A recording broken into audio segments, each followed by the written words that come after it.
Acupuntura, florais de Bach, constelação familiar, medicina ayurvédica, a medicina indiana, antroposofia. Você já ouviu falar dessas coisas? Você já pensou em fazer algum tratamento alternativo em saúde? O que fundamenta todas essas práticas? Será que isso funciona mesmo? Da onde vieram?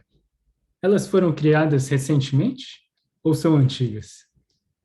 Bom, estamos aqui num novo episódio do Chá com Prosa e dessa vez a gente tem um convidado ilustre, meu amigo Caio Portela, que é do Cabecinho, ele vai explicar o que é o Cabecinho. Então eu não imaginei uma pessoa melhor para estar com a gente para falar um pouquinho mais e a gente discutir sobre todos esses temas hoje nesse episódio. Bom, estamos com o Marcelo Oliveira, estamos com a Vivian também. E vamos começar então provocando aí. E aí, vocês mesmos, pessoalmente, utilizam de tratamentos alternativos para alguma coisa? Já pensaram nisso? Tem gente que se nega a tomar remédio, né? Não, não, remédio eu não tomo. Antibiótico, então, vacina também não. O que fundamenta esse comportamento? Né? Será que as abordagens alternativas, se tem outro nome, complementares ou integrativas, a gente vai discutir isso também, mas será que elas têm fundamentação científica hoje em dia? Ou será que não? Quanto de evidência isso existe? Bom, vou passar a palavra aí. Alguém mais tem alguma ideia, pergunta? Caio, seja bem-vindo. É, Você utiliza de práticas integrativas, Caio? Obrigado, Sussu. Obrigado pela ótima introdução. Acho que são temas provocativos e temas interessantes para a gente debater. E respondendo à tua pergunta, eu utilizo de muitas práticas não convencionais, né? A gente vai explorar um pouco as nomenclaturas, né? Temos muitos nomes com significados diferentes, né? Para classificar essas abordagens, né? Tem gente que chama de práticas alternativas, mas práticas integrativas. A gente tem uma política no Brasil chamada Política Nacional de Práticas Integrativas e Complementares, né, que aí é uma outra nomenclatura. A OMS tem um outro termo, né, então a gente tem toda essa miríade de termos e nomenclaturas para a gente se situar, né.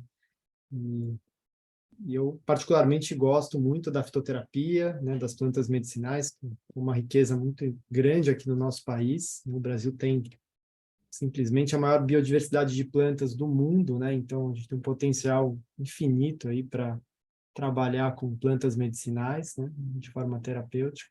Gosto muito da medicina chinesa, né, dos conhecimentos da medicina chinesa, do Ayurveda, enfim, sou bem fã desses grandes sistemas médicos antigos. Eu acho que eles têm muito a contribuir para a gente. Eu acho que vale a pena dizer que, igual qualquer artigo científico, a gente tem um termo, né? Eu nem lembro o nome desse termo, Caio, acho que ele pode me ajudar. É um termo de viés, né? Ou de conflito de interesse. Então, a gente tem uma declaração de conflito de interesse muitas vezes, né? Quando a gente trabalha com determinada abordagem, a gente sempre tende a defender essa abordagem, né? Então, Claro. a gente tem que colocar aqui alguma declaração de conflito de interesse, né? Também. Eu acho que uma coisa importante também para pautar esse nosso encontro é a gente partir de uma premissa de um respeito para a individualidade de cada um, e cada um faz o que quiser com aquilo que acredita dentro das suas crenças, dentro dos seus olhares, dentro né, da sua vida, né? Eu acho que a gente vai tocar aqui num universo muito grande e, como o Sumo falou, né, há alguns interesses, alguma coisa que eu gosto mais, há coisas que eu gosto menos. E quando a gente pega e fala de terapias alternativas, ou o nome que a gente dá, é um leque enorme, né? E, e eu acho que aqui talvez a gente esbarra em alguns olhares pessoais das pessoas que estão aí assistindo a gente. Então, acho que é legal a gente partir pela premissa que, apesar de são pontos de vista, são olhares nossos, mas que cada um faz o que tiver vontade de fazer, né? E então eu gosto muito de olhar pelo ponto de vista científico. Acho incrível quando a gente pega assim conhecimentos milenares que geralmente vieram ali em cima de um olhar, de uma observação. Se a gente for pegar na astronomia, a observação dos astros, a gente tem muito, né? Os povos antigos, ele tinha a presença e a observação como algo muito presente e que a gente tem muito para aprender. Agora tem outras coisas também, né? Então acho que talvez a primeira pergunta é: tudo pode ser terapêutico? Tudo pode gerar ganho, né? E aí aqui a gente pode pensar de repente talvez em terapia, terapêutico, placebo, nocebo, para que a gente crie aí uma base para a gente caminhar daqui para frente. O que vocês acham dessa ideia? Né? Clarear alguns olhares, né? Porque a gente sabe que, por exemplo, o fato de eu acreditar em algo aumenta muito a chance disso ter algum ganho, né? Hoje em dia, a indústria farmacêutica ela não pode mais se basear no teste duplo cego, né? Para quem não sabe, o teste duplo cego é dar uma farinha, dar o composto ativo e ver se teve ganho ou não. Mas muita gente que recebia a farinha acabava tendo ganho, né? Então, geralmente é feito um controle ativo, né? Com outra coisa que a gente sabe que realmente funciona. E ao contrário do placebo, a gente tem o nocebo, que é o contrário. Quando eu não acredito no tratamento que eu estou tendo, isso também afeta negativamente, né? Então, eu acho que isso é uma coisa interessante, porque em tudo que a gente levantou aqui, né? A gente pode falar de acupuntura, quiropraxia, reiki, constelação familiar, massagem, terapia, meditação. Aqui é um universo enorme, né? Um universo muito, muito grande. E aí, o que vocês acham, pessoal? É terapeuta? É terapia? É terapia? É terapêutico? É eficiente? Não é? Aonde a gente pode se basear e em quais olhares que a gente pode ter? Por que eu acho isso importante? Porque senão, sabe, o meu pai, se você chegar para o meu pai, pessoal, e falar assim, olha, toma esse chá dessa raiz, não importa quem falou, meu pai vai fazer 3 litros desse chá. Sabe? E ele vai tomar. Tem uma coisa que meu pai toma, tem lá na geladeira da porta da casa do meu pai, que é pau de tenente. Vocês já ouviram falar? Sim, pau tenente. Eu não sei, mas ele toma litros. Então, eu nem sei se é bom para os rins dele, se, etc. Porque a gente sabe que alguns chás você não pode tomar demais, mesmo sendo muito bom. Sim, claro. Né? Então, esses dias alguém me falou, se você tomar muito chá verde, isso não é muito bom. Né? Sim. Então, tem um universo de coisas aqui. E aí, pessoal? Exatamente. Acho que você pegou num ponto importante, Marcelo, que às vezes a gente pensa assim, mal não vai fazer, né? Mas mal pode fazer, né? Tem a certa toxicidade aí, né? Às vezes, da dosagem, né? O que difere de um alimento e de um veneno, talvez, né? Então, tem alguns riscos. E tem práticas que a gente chama tecnicamente de iatrogênicas, né? E causam mal. A gente acha que está recebendo um tratamento benéfico para a saúde e, na verdade, está prejudicando a nossa saúde, né? Então, são muitos fatores nessa equação dessa vida com muitas possibilidades, né? Sim. Tem muitos fatores não previsíveis também, né, Sussuma? A gente tem muitas coisas que, em determinado momento, até são provadas cientificamente como algo benéfico, e aí, quando você estuda o efeito a longo prazo, você vê que aquilo tem mais malefício do que benefício, aí você tira o medicamento de circulação, você muda o protocolo de intervenção. Isso já aconteceu milhares, infinitas vezes, né, no nosso modelo convencional de saúde, né, e por conta dessas características. Às vezes você melhora uma condição e lá na frente você tem uma outra condição pior ainda, que é resultado daquilo que você estava fazendo ali no início, né? Então, só para citar um exemplo, hoje a gente tem vários problemas decorrentes do abuso dos antibióticos, né? O antibiótico salva muitas vidas, ele é muito útil, foi uma descoberta incrível, né, na saúde pública, No entanto, o abuso, né, o uso inadequado do antibiótico, ele tem gerado uma resistência antimicrobiana incontrolável, né, e problemas assim imensos, né? A gente tem hoje bactérias hiperresistentes que nenhum antibiótico dá conta, né? Então, tudo depende da forma com que você usa, como você usa, em que contexto, né? E aí, pegando o gancho do Marcelo, tudo pode ser terapêutico? Claro, uma tragédia pode ser terapêutico para uma pessoa, né? Porque tudo depende de como ela lida com aquela situação, o que ela gera de aprendizado, o que ela gera de insight e o que aquilo proporciona ou não de transformação para ela, né? Então, uma situação que aparentemente pode ser péssima, ela pode ser a melhor coisa que acontece para aquele indivíduo ao longo do tempo na trajetória de vida dele, né? Então, eu já ouvi muita gente que acha que foi curada pelo câncer. O que significa uma pessoa falar, eu fui curado pelo câncer? Quer dizer, que talvez ele adoeceu fisicamente, mas talvez em outras esferas emocionais, relacionais, de sentido da vida, ele pôde revisar tudo aquilo e o câncer gerou um processo, né, de ressignificação, de cura da vida numa outra dimensão. Só para abrir esse primeiro. Muito legal, Caio. Pode falar, Marcelo. Não, pode falar, Vivi. Porque eu acho que você toca num ponto aí que eu estava já pensando enquanto o Marcelo falava ali do placebo, do nocebo, né? Que assim é muito assim, especialmente quando a gente, sei lá, você vai numa zona rural, né, que as pessoas se ajudam ali em comunidade, sugerem, como o Marcelo falou, a questão do chá e tudo mais, né, que tem toda uma sabedoria, como é que fala, não acadêmica, Caio, como é que fala? Não sei se teria um termo ali para Talvez isso, acho que tem. tradicional, né? Talvez Né, tradicional. de observação, enfim. Agora, um ponto que é muito importante, né? Por que a ciência entra nisso, né? Eu acho que tem argumentos aqui de vários lados que a gente precisa ver, né? A ciência entra nisso porque nem tudo que vai funcionar para mim funciona para você ou vai funcionar em larga escala, né? Por causa de todos esses fatores. E também, acho que um ponto que é muito interessante é que é muito complicado também, inclusive, a gente fazer pesquisas com abordagens que são tão complexas, né? A gente que trabalha com mindfulness lida com isso, assim, né? De ver, mindfulness é considerado uma abordagem complexa, né? Porque tem vários fatores que podem ser considerados fatores ativos ali, né? Então, a atenção do grupo, tem as próprias práticas meditativas, tem as discussões, né? Tem o fator de atenção do instrutor, tem talvez uma vulnerabilidade específica do grupo que está recebendo.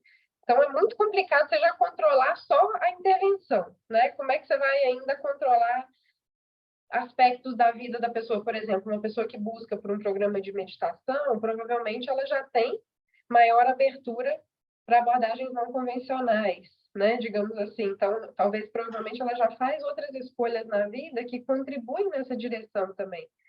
Então, é muito complexo. Eu acho que um dos argumentos que eu escuto bastante, né, contra as abordagens não convencionais é justamente, inclusive, que até esse termo é alternativo, né, que não tem evidência científica, né? E de fato, se a gente for olhar, a evidência é muito baixa, né, na maioria dos casos, assim, mas tem toda essa questão também que dificulta a pesquisa quando a gente não consegue controlar. Eu achei super interessante, Caio, lá no site de vocês, aquele mapa, né, os mapas das evidências. Eu até, inclusive, recomendo que as pessoas entrem lá, porque eles separam, né, por áreas e colocam o mapa e a força de evidência que tem para cada uma das abordagens, né? Então, e outro fator que eu acho que é interessante, que dificulta muito, é como é que a gente faz uma revisão, por exemplo, né? Que é você juntar vários artigos e já é difícil a gente controlar esses aspectos nas intervenções. E quando você vai fazer uma revisão, geralmente se junta abordagens que são ligeiramente diferentes e coloca tudo no mesmo saco, né? Então fica muito difícil de você saber exatamente assim, o que dá certo, o que não dá. E aí a gente entra num círculo vicioso. Não tem evidência, então não serve, ou a evidência é baixa, mas eu também não consigo pesquisar, então eu acho que é uma discussão muito mais extensa do que, né, a gente discutir, será que funciona ou não funciona, né? Eu acho que a gente, como todos aqui, cientistas, devemos trazer esses pontos, né, assim, que devem entrar nos tópicos aí de definição, né? Então, um argumento que talvez eu deixe para depois, né, que é sobre isso ser ou não uma medida de saúde coletiva, né, que a gente vai usar isso na saúde pública ou não, né? Isso eu acho que a gente pode discutir mais para frente, mas eu só queria, porque eu sei que o Marcelo quer trazer um ponto ali, mas só queria trazer essa questão da ciência, assim, que eu acho que pode contribuir para esse debate aí dessas terapias, né? Sabe, o que eu estava pensando aqui, na verdade, eu acho que esse nosso encontro ele tem uma função muito importante, talvez até de ceticismo, porque tem que partir daí. É importante partir daí porque isso é um autocuidado. Não necessariamente só porque é antigo, ou porque alguém falou, ou porque eu acredito, é verdade. Né? Então, se a gente for pegar as práticas da medicina antigamente, né, a gente tinha sangria, que era amplamente utilizada, né? Curar os humores. Antigamente, na Colômbia, eles acreditavam que para não se ter cólera, se colocava, para tratar a cólera, na cama dos enfermos, você colocava água nos pés, para que não subisse, né? E tem várias outras coisas, né? Já usamos mercúrio. Quando era pequeno, se passava mercúrio. Né? Sabe, várias vezes foi passado mercúrio nos meus machucados.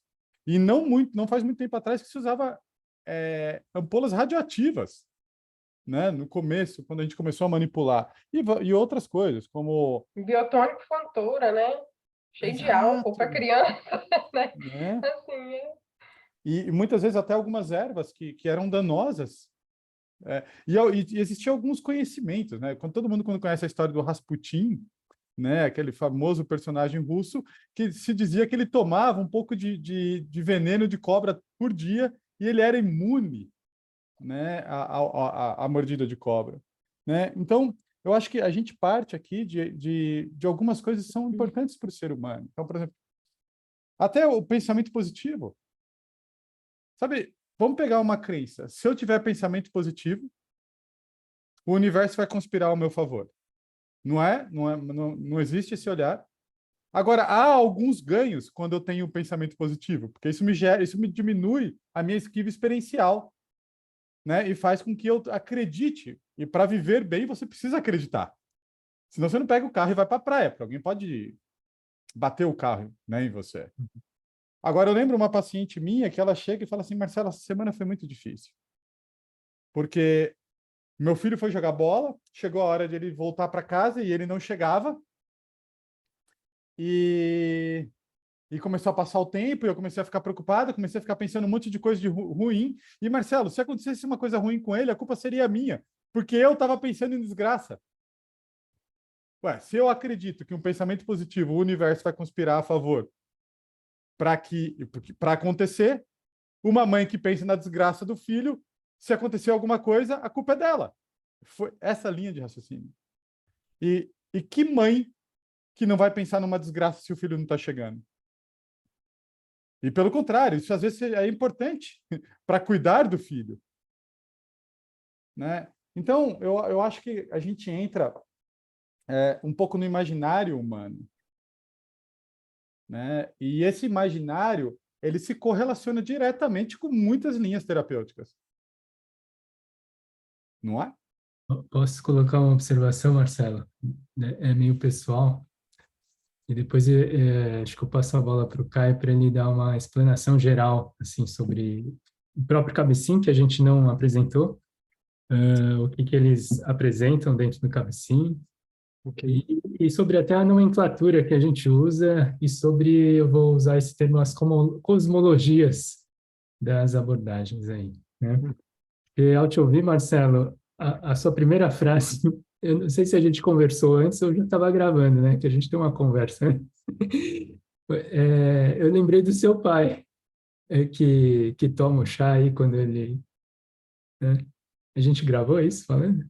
Não lembro. Foi, né? Gravou? Ah, tá. Eu lembrei do seu pai porque você falou assim, vamos começar a partir do ceticismo, né? E daí isso é uma visão, é uma postura e uma visão de mundo, pessoal. E eu lembrei do seu pai porque a visão do seu pai é assim, sugeriram tomar esse chá que é bom para isso? Vamos experimentar e vamos lá. Parece que é a partir do contrário, né? É a partir da confiança e da fé, assim, as coisas que chegam, né? Só uma observação, assim, né? Mas eu acho que eu vou passar a bola para o Caio e para ele dar uma geral. O que é o CABSIM, Caio? O que vocês têm como missão? E o que vocês têm oferecido aí que pode só contribuir com essa conversa, né? Muito bom, Sussumo. Eu vou já vou explicar isso, vou pegar o gancho da Vivian e entrar um pouco nesses assuntos que ela tocou aí sobre a ciência, sobre a produção, né? Então, o CABSIM, ele é o Consórcio Acadêmico Brasileiro de Saúde Integrativa, né? Ele foi inspirado em outros 2 consórcios que existem no mundo, né? O consórcio americano, que é mais antigo, que é chamado de Academic Consortium, que reúne mais de 80 universidades de medicina nos Estados Unidos e outras instituições, e eles têm como objetivo promover, né, a pesquisa na área de saúde integrativa. Hoje os Estados Unidos é o país que mais investe, né? Talvez a China esteja passando já o volume de investimento, não tenho certeza desse dado, mas os 2 países são os maiores investidores hoje de pesquisa nessa área, né? Então, o NIH, que é o órgão de regulação americano, tem uma subdivisão, que é o NCCIH, que faz isso, né? Que ajuda a regular, a trazer evidências, né? A consolidar essa área de uma forma organizada, né? Então, esse é um ponto.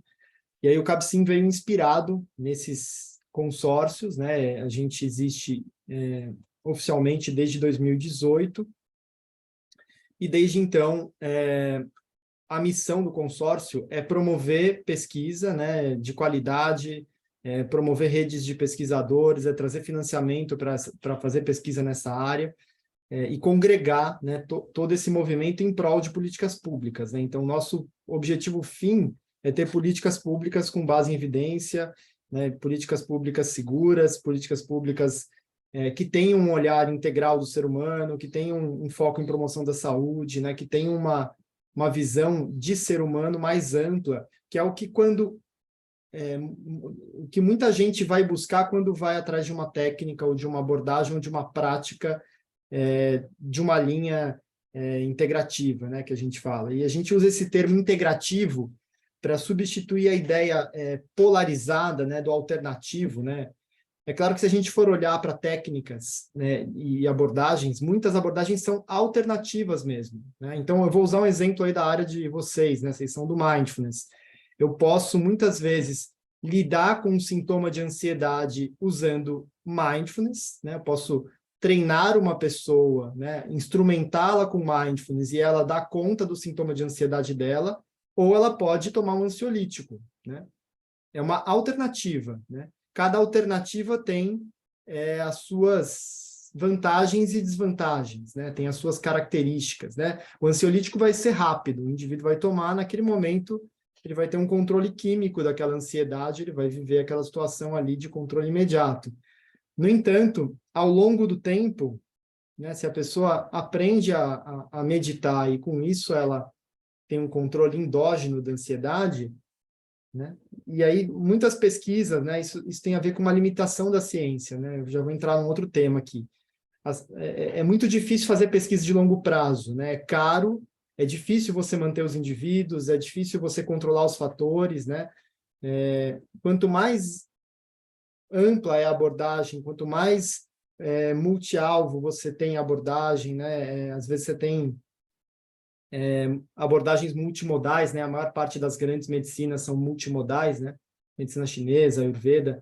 A pessoa não usa uma técnica, ela usa várias técnicas e essas técnicas são individualizadas por fatores, são super complexos, né? Então, quando você vai colocar isso no modelo de ensaio clínico, é super difícil, é super desafiador, né? Não é impossível, mas é mega desafiador. Você tem muitas variáveis para controlar, né? Você tem muitos fatores ali para olhar, né? Então, a produção de ciência nessa área, ela tem desafios bastante particulares, né? Porque enquanto o modelo biomédico ele investiu muito num olhar recortado, né, do sintoma, do mecanismo de ação isolado no nível biológico, né, essas medicinas têm uma cosmovisão, uma visão do ser humano que é multidimensional e ampla, né? Então, é bem mais difícil você desenhar a pesquisa, porque você tem muito mais fatores para olhar, né? Eu posso depois citar exemplos e a gente ir para a ciência mesmo. Tem bons exemplos na literatura, assim.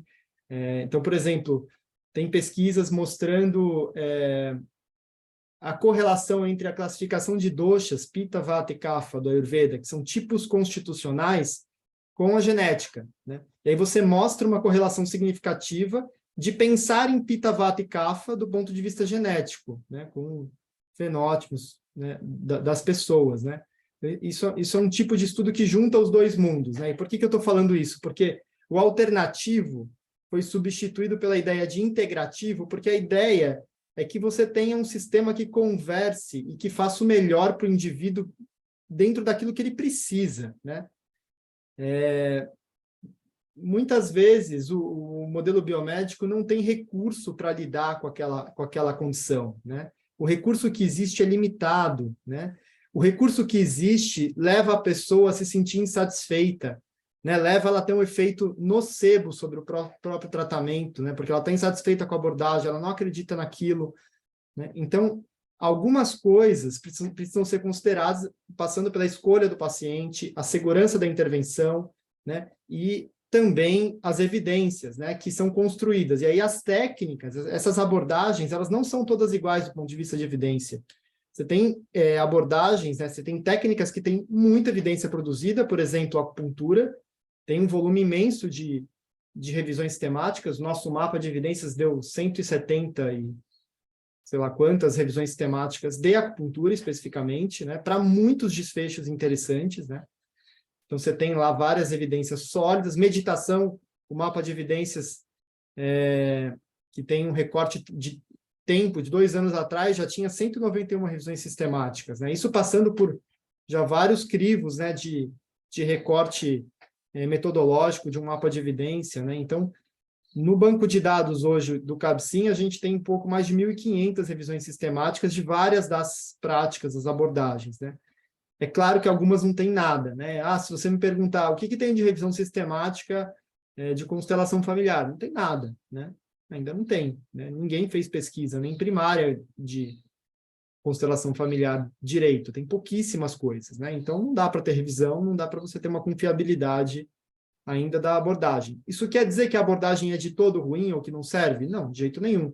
Quer dizer que a gente não sabe, né? Não tem pesquisa estruturada, grande, suficiente para dizer, olha, isso aqui é uma porcaria, não serve para nada, ou isso aqui é ótimo, serve para tais coisas, né? Então, a gente precisa ter essa ponderação quando a gente fala de uma área que é muito diversa, muito complexa,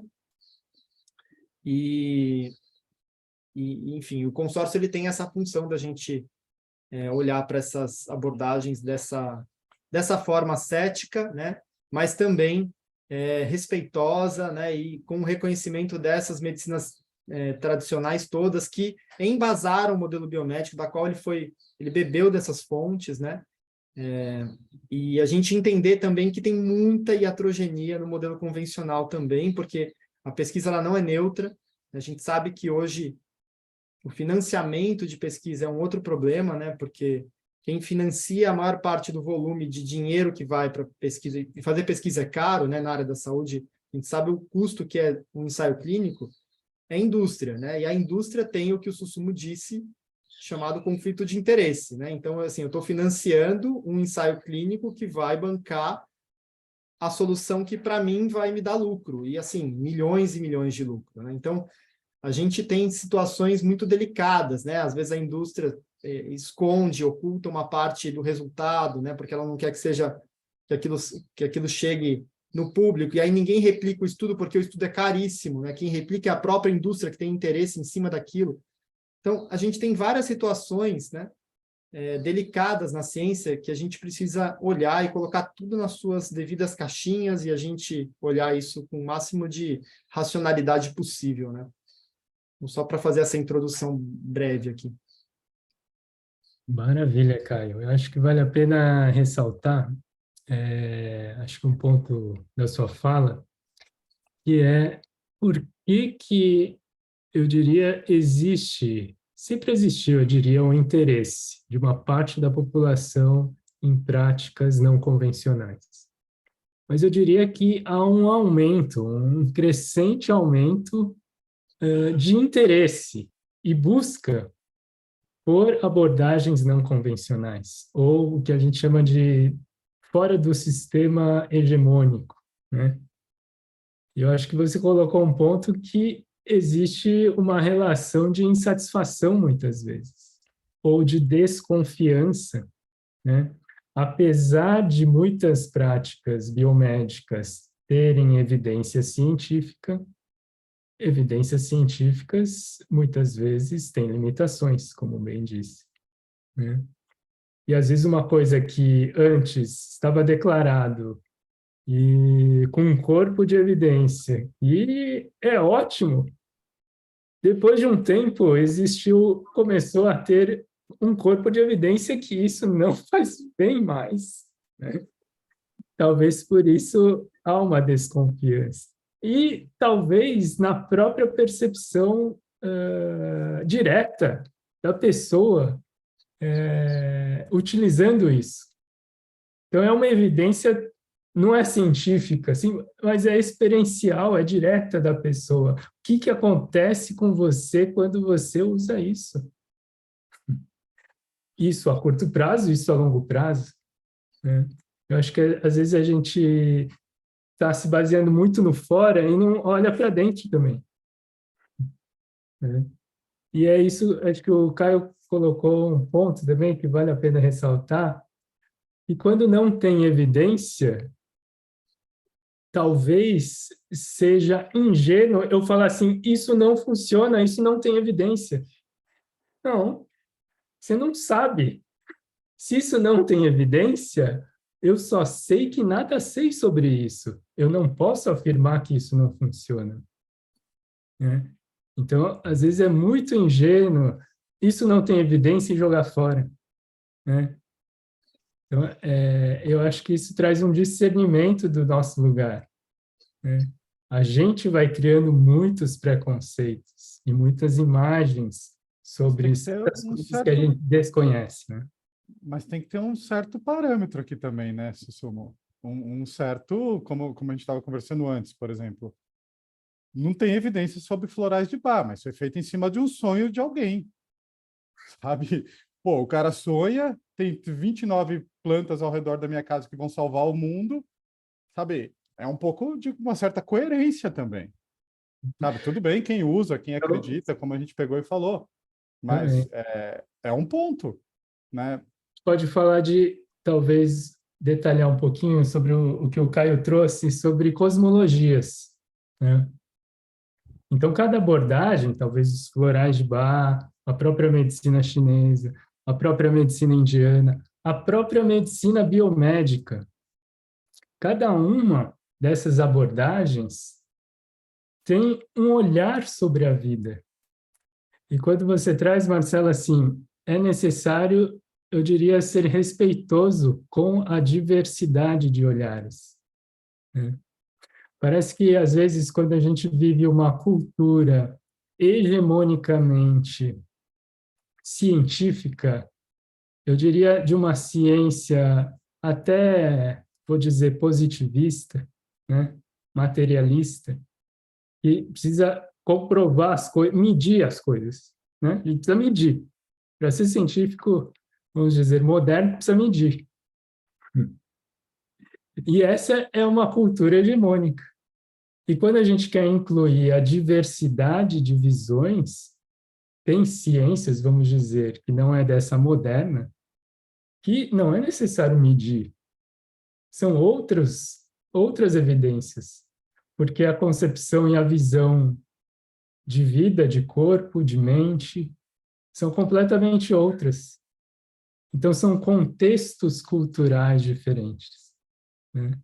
Mas isso, muito dano já foi feito no mundo justamente por uma superabertura. É importante ter um crivo aí, sabe? Porque quando a gente entra no campo das crenças, por exemplo, tem muita gente que é levado, sabe, suicídio coletivo e outras coisas, que eu acho que é importante uma reflexão sobre isso.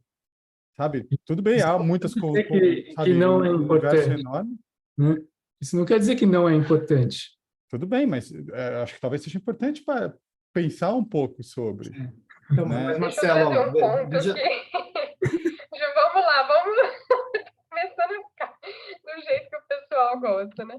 Mas tem um ponto aqui que é muito interessante. Não, porque eles comentam lá, né? Mas tem um ponto que eu acho que aí tem a ver com aquilo que eu falei do dinheiro público, né? Da política pública, como o Caio estava falando, que eu acho que talvez seja um mediador para isso, né? Eu acho que é muito importante a gente tentar trazer, né, outras formas de abordagem para que seja de uma maneira mais integrativa, como política pública acessível a todos, que a gente sabe que hoje, às vezes, as pessoas, para terem bons tratamentos, elas têm que pagar caro, né? Em quaisquer abordagens que elas vão buscar. Só que quando a gente vai, sei lá, né, o Caio está mais por dentro aí, tentar colocar como política pública, a minha opinião é de que aí sim a gente talvez precise de ter algumas evidências, né? Porque senão como que eu vou gastar um dinheiro público, né, com uma coisa que a gente não sabe se funciona ou se não funciona.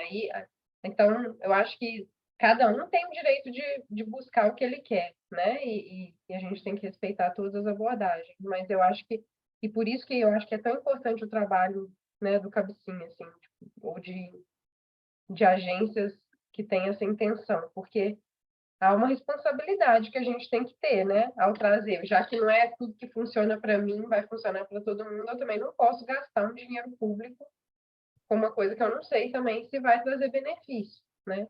Eu não sei se o Caio ia falar, se você tem uma visão sobre isso, Caio, mas eu acho que esse é um ponto interessante, assim, importante, né, quando a gente pensa nesse crivo, talvez, né, que o Marcelo está trazendo.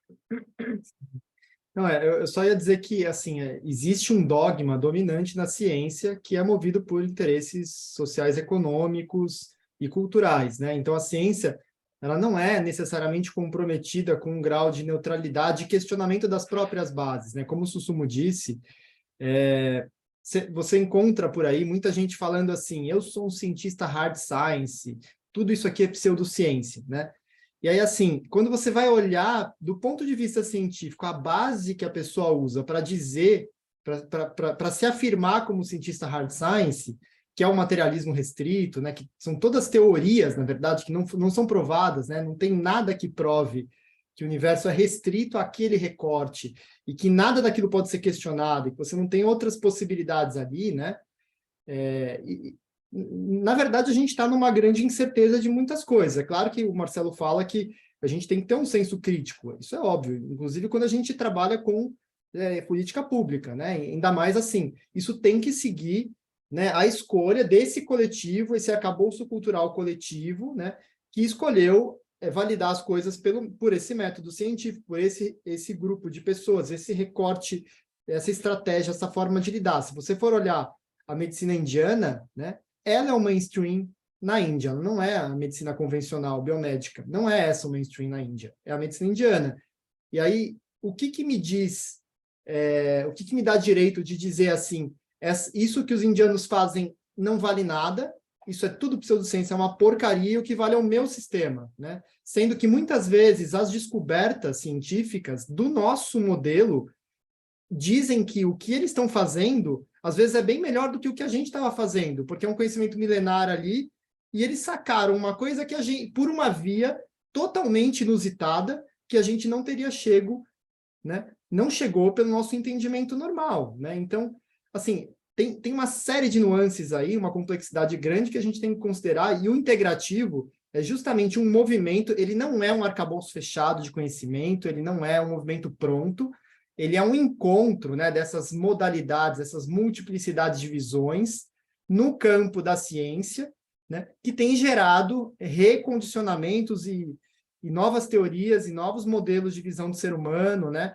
Então, toda essa visão de você pensar numa multidimensionalidade do ser humano, ela provém desse encontro, dessa visão integrativa. Quer dizer, eu não vou resumir tudo a biológico, ao nível biológico. Eu vou pensar, sim, nos elementos da espiritualidade desse indivíduo. Tem um monte de paper que mostra essa relação. A espiritualidade do indivíduo é importante para ele. Isso é fator de saúde, né? Então, eu vou dizer que isso não vale nada? Não, eu vou considerar essa dimensão, eu vou receber essa dimensão na clínica, eu vou escutar a pessoa, eu não vou doutrinar ela, mas eu vou escutar, eu vou dar espaço para que isso possa coexistir como um elemento importante na saúde, né? Enfim, então, são várias as discussões, né? Uma coisa que eu acho importante e muito legal em cima do que você está falando, né, Caio, que a gente tem que tomar muito cuidado quando a gente coloca tudo num cesto só, né?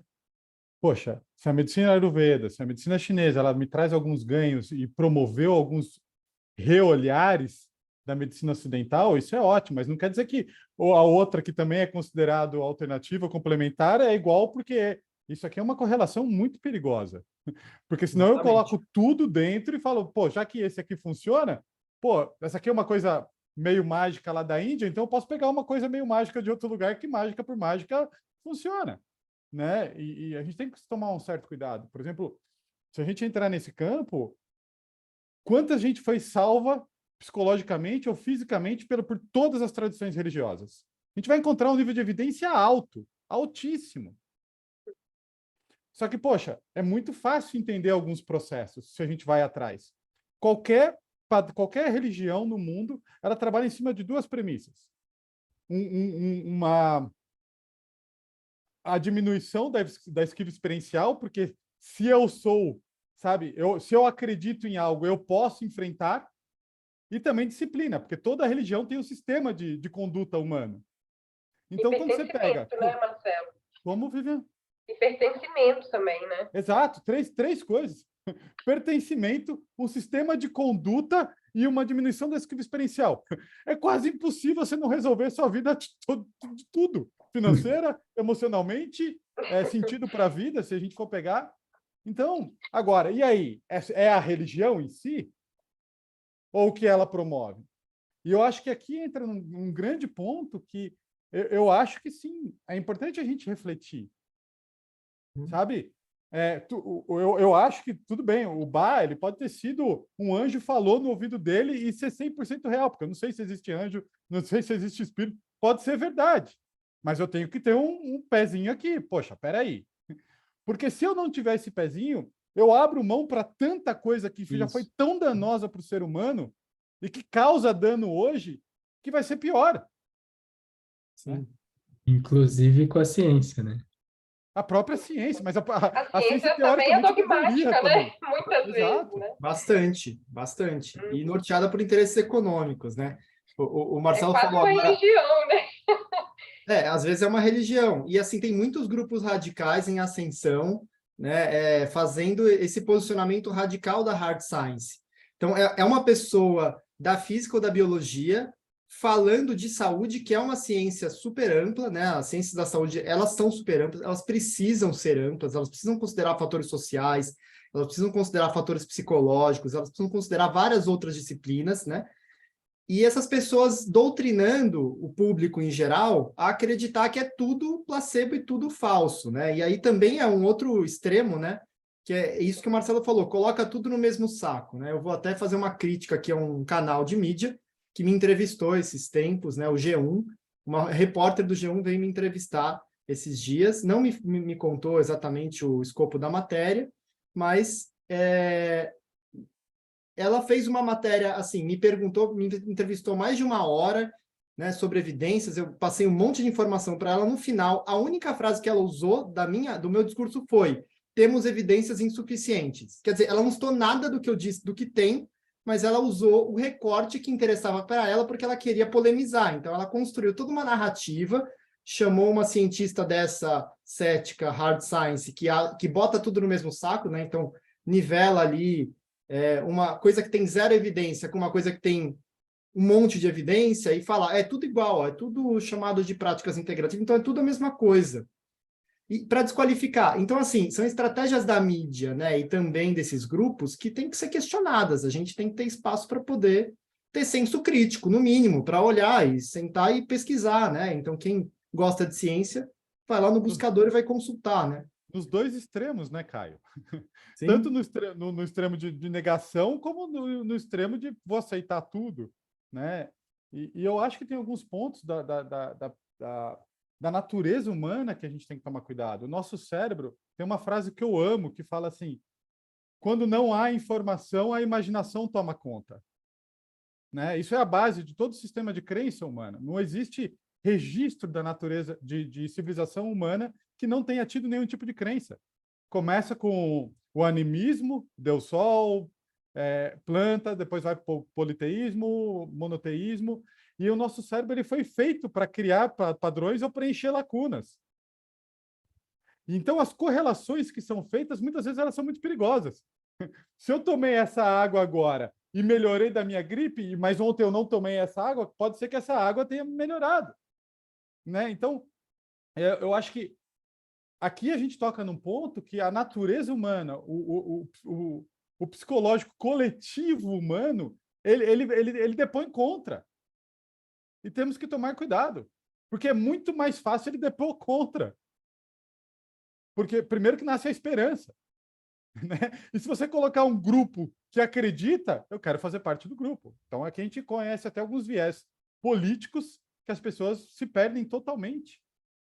Né?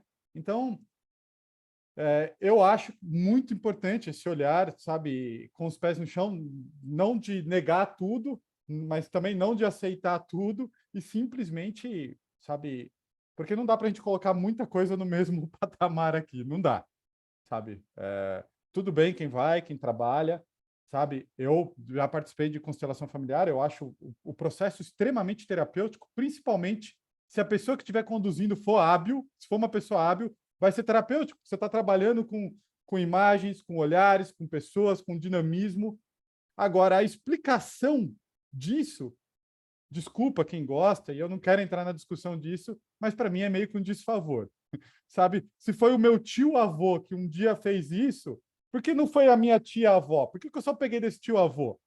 Sabe? E aí para mim foge um pouco, e cada um faz o que quiser, mas...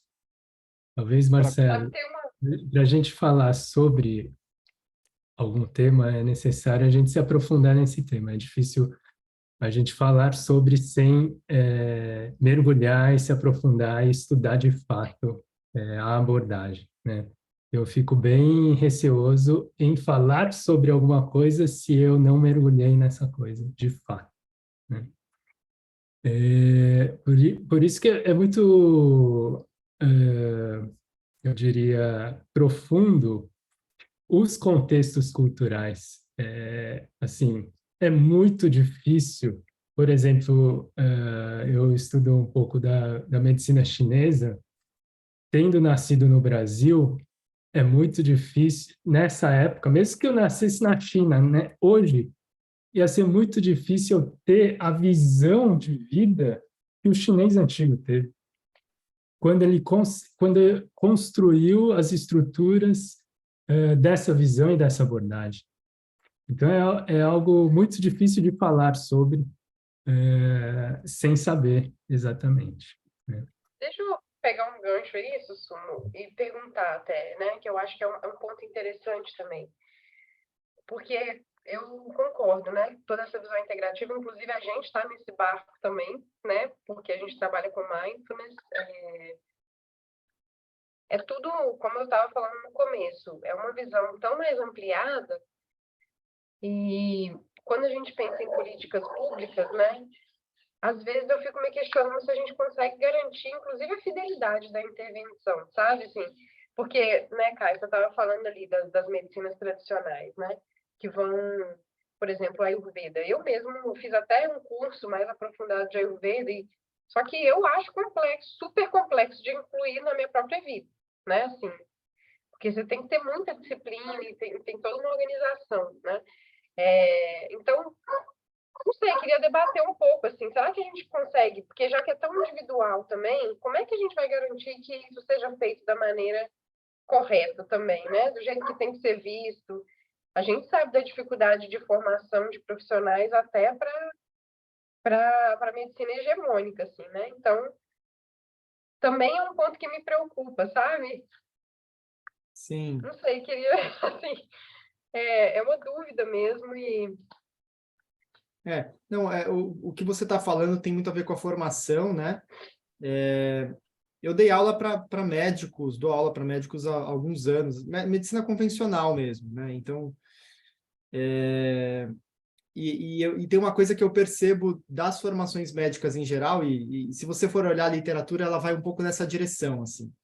O médico de primeiro ano, o estudante, eu estou usando o médico como um exemplo, mas não é só uma coisa do médico, é uma coisa em geral, de todos os profissionais de saúde. Com raras exceções, a maior parte das profissões de saúde, elas formam por um lado e deformam por outro, né? Então, assim, para mim foi muito marcante ver que os alunos, eu dou uma disciplina de práticas integrativas, né? De terapias complementares, na verdade, na medicina. Então,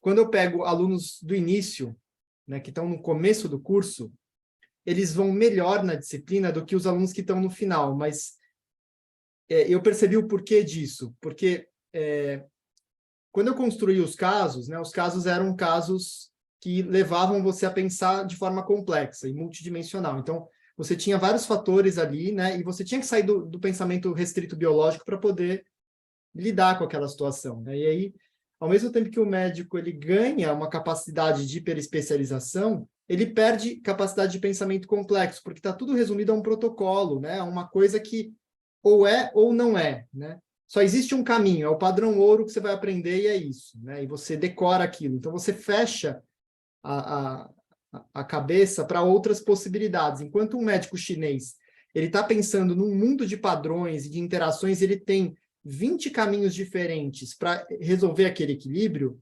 No modelo biomédico normal, a gente pensa qual é o caminho padrão ouro e eu vou decorar o caminho padrão ouro. E eu vou, às vezes, até forçar o caminho padrão ouro, mesmo entendendo que talvez não seja o melhor para aquele indivíduo, mas é o que o manual diz para fazer.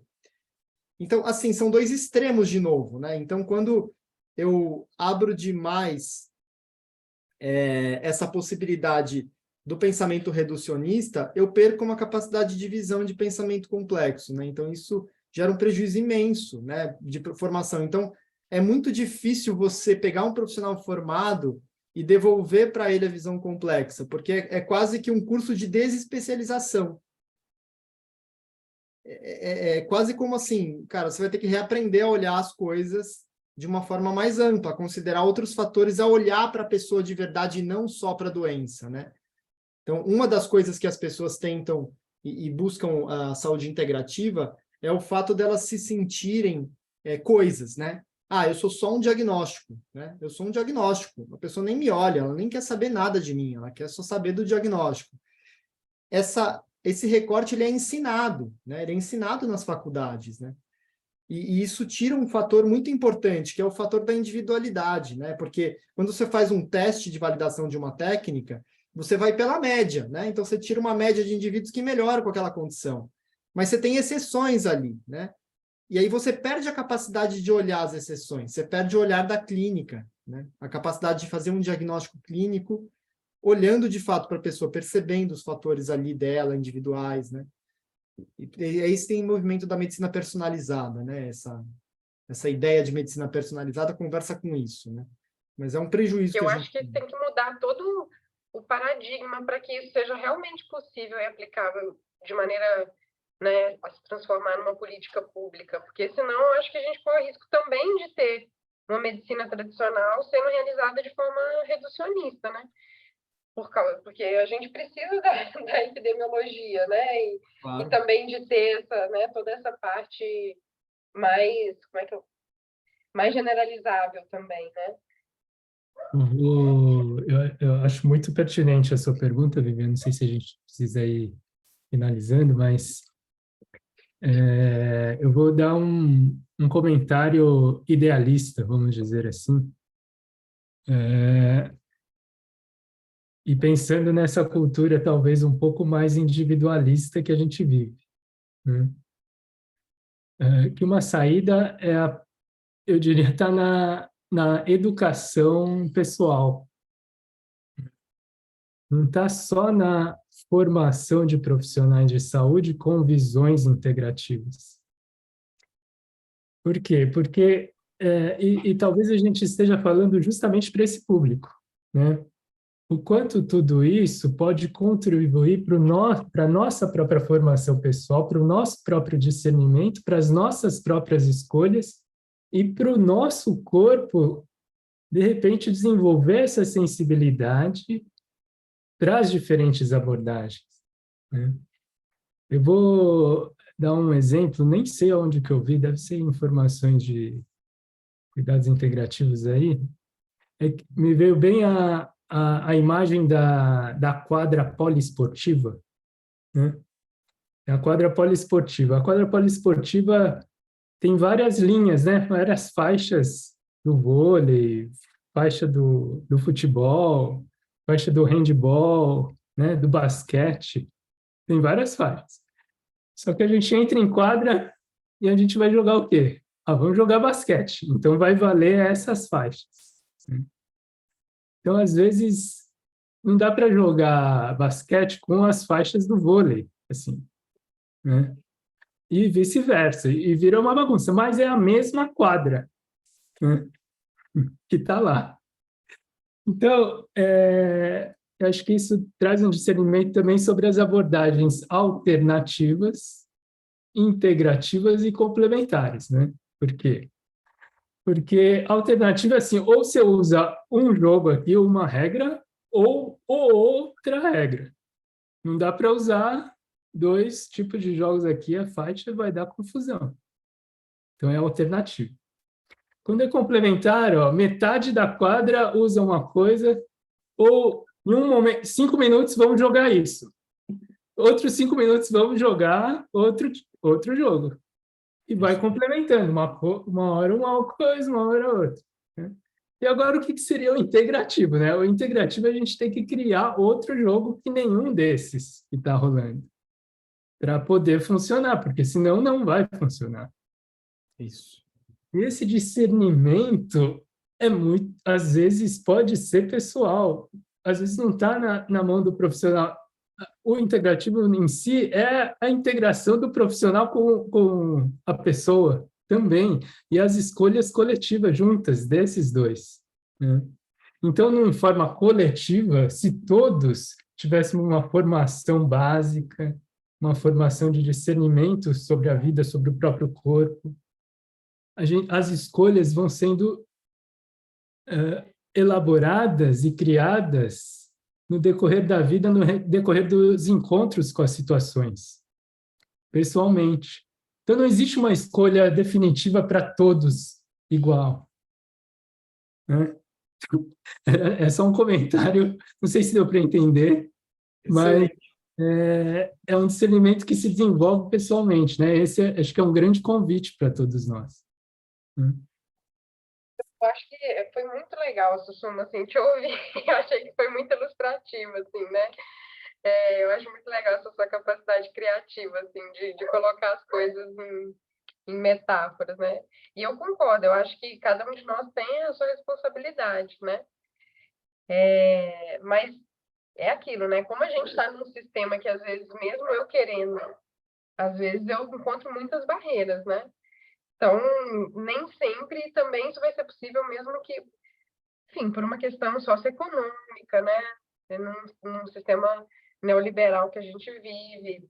Eu falo porque, por exemplo, né, quando eu lembro do meu próprio parto, né, de poder fazer as escolhas, de ter um parto humanizado, de saber que aquilo ali era o melhor para mim e que estava respaldado, inclusive, né, cientificamente, com pessoas que eu sei que fazem, né, sei lá, e mesmo não só cientificamente, mas tendo, enfim, outras coisas, né, eu usei de várias abordagens integrativas e complementares, né, mas eu sei que tem mulheres que, mesmo sabendo disso tudo, não vão ter acesso a isso, né? E não vão conseguir bancar suas escolhas, porque a gente vive num meio que, enfim, você não tendo educação, não tendo dinheiro, fica muito difícil, né? Infelizmente. Eu acho que esse é um dos motivos pelos quais a gente tenta trazer isso também, enfim, como políticas públicas, né? Eu acho que essa é uma conversa que vai e vem, mas é muito complexo tudo isso, assim, né? Mesmo que a gente se dedique individualmente, também não sei se é a única saída. Eu acho que é realmente criar novas regras, igual você falou ali, um novo jogo, né? Para ser jogado nessa quadra, assim, porque é bem complicado. Esse jogo tem que ser criado, assim, na minha opinião, muito na formação dos profissionais, né? e na educação das pessoas mesmo, da educação básica, né? Porque a gente não aprende hábitos saudáveis desde criança, desde pequeno, né? Se esse é um fator tão importante, né, para a sustentabilidade de um país, né? Por que que isso não é alvo da educação, né? Por que isso não é um alvo central da educação? A gente não aprende coisas importantes de autocuidado e quando a gente cresce, a gente fica lutando, né, para conseguir ter atenção, para conseguir ter habilidades socioemocionais que a gente não tem, nunca aprendeu a ter, né? Ninguém nunca ensinou habilidades socioemocionais, né? Então a gente vive essa realidade. Aí os cursos de saúde, na verdade, são cursos de doença, né? O profissional de saúde é um dos que mais adoece, né? As formações de saúde são as mais adoecedoras, porque elas botam uma pressão imensa em cima da pessoa, e a pessoa sai de lá aprendendo a fazer tudo menos autocuidado. E aí, como é que você vai falar para um profissional desse, olha, agora você tem que ensinar autocuidado para os seus pacientes, porque a evidência mostra que doença crônica tem que prevenir, né? Não adianta você tratar o cara quando está tudo estourado lá na frente, você tem que prevenir, você tem que construir esse lugar de prevenção. A pessoa não sabe fazer nela, né? Como é que ela vai fazer no outro? Então, é um contrassenso, né? Eu acho que uma coisa legal em cima disso, né? Eu acho que você também pede uma coerência, e eu acho que exatamente em cima do que você está falando, Caio, o básico não tem sido feito. Noções básicas de nutrição, básicas, né? A importância da atividade física, a importância da cultura na construção do ser humano, né? Conhecimentos básicos sobre a psique humana, sobre as emoções humanas, sobre o relacionamento humano, sobre como se comunicar, e tudo isso gera muita doença, né? Então, eu acredito que a abertura para o olhar, um olhar um pouco mais amplo do que é o ser humano e o que é saúde humana, ela é importante, mas a gente também tem alguns passos para trás que a gente não tá longe de cumprir e de observar, né? E aí eu acho que é o papel, sim, né, de cientistas como você, Caio, que estão se debruçando disso, poder nortear o ser humano, sabe? Porque sem esse norte, um norte sério, a busca pela cura e pelo bem-estar pode causar muito mais dano, que é uma coisa histórica.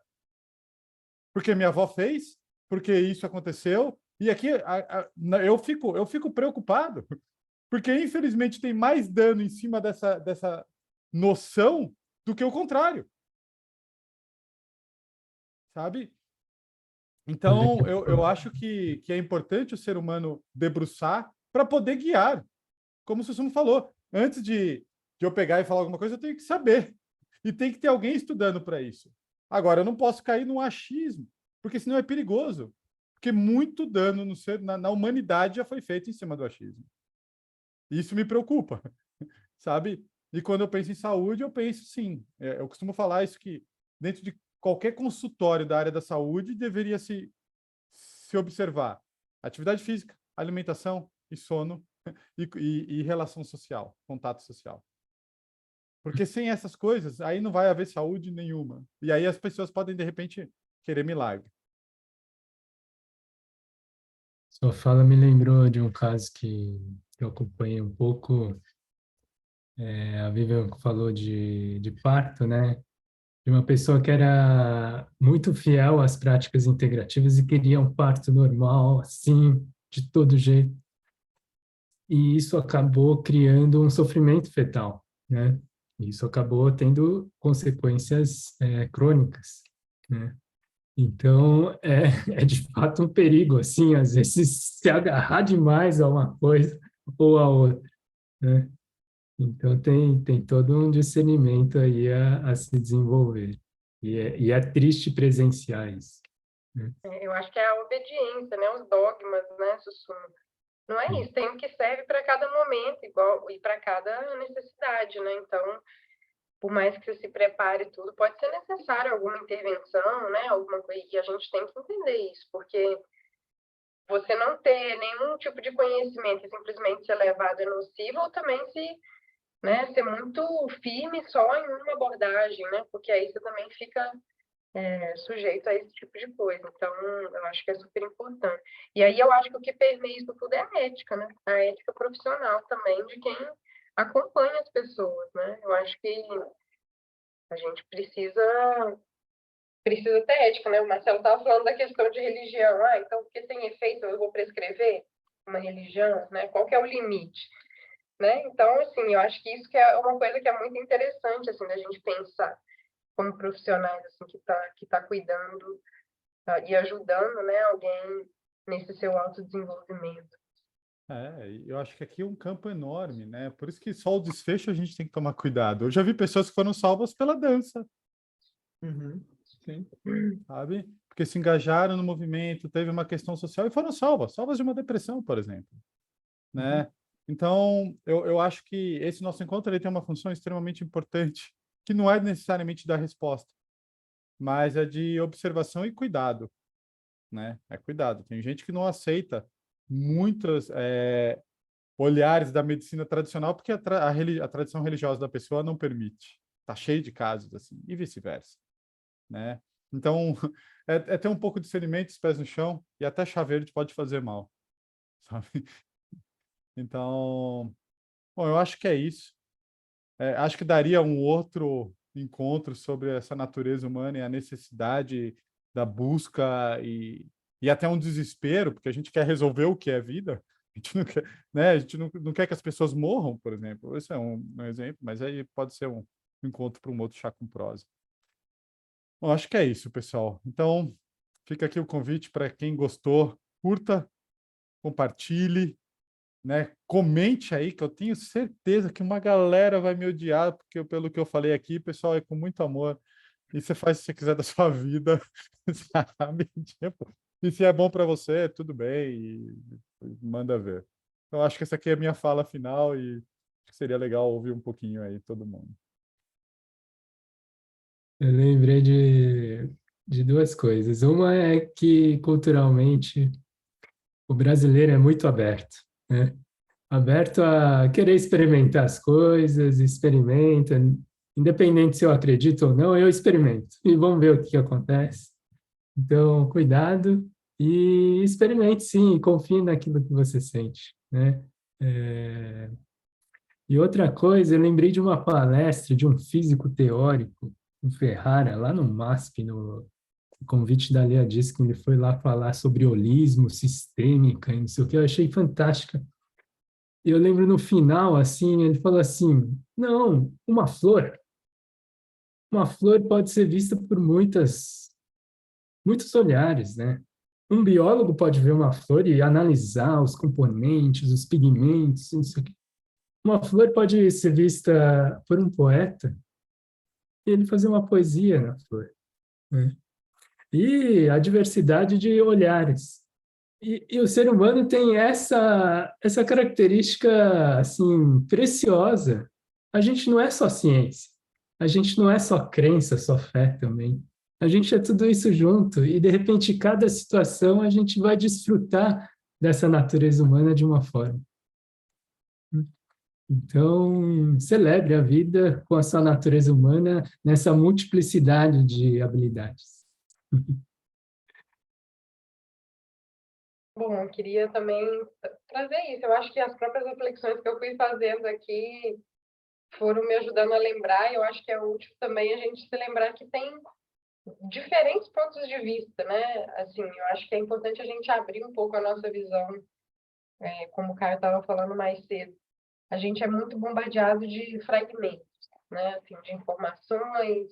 Então, de tentar sempre sair um pouco daquela caixinha que a gente está acostumado da nossa própria cabeça e pensar um pouquinho, né, diferente, assim, ver se existem outras possibilidades. Assim, porque às vezes a gente está só seguindo um dogma, né?